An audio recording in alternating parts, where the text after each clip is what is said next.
I think Islam in the media is portrayed very aggressively, very violently and very negatively. They make out that like all these people that are doing really bad stuff are actually Muslim, but at the end of the day they're not, because they do not share the same morals as what Islam actually is. Weithiau mae'r ffeithiau maen nhw'n clywed yn y wasg yn anghywir I beth mae Muslimiaid fel arfer yn gwneud yn bywyd pob dydd. I think people like just look at stuff that's in the media and they assume, like the general, that all Muslims maybe are terrorists. Them terrorists that we do not agree on at all. We don't agree with anything they say or anything they do. There's differences between actual Muslim and the people who do the terrorist attacks. We're not the same people.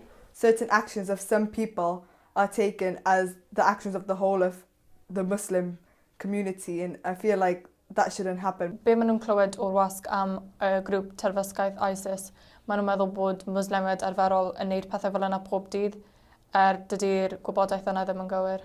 I think that, like Christianity, if someone were to go out there and do something wrong, then I don't think the whole religion would be blamed. The fact that it's always portrayed as women are oppressed, because I can tell you now I am not. Muslims are individuals and we've still got personalities.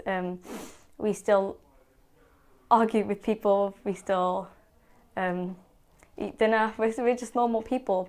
And it's important for people to see us as who we are, more as what our religion is, because although religion is an important aspect and we should take it seriously, it shouldn't be like what judges us and what makes us people.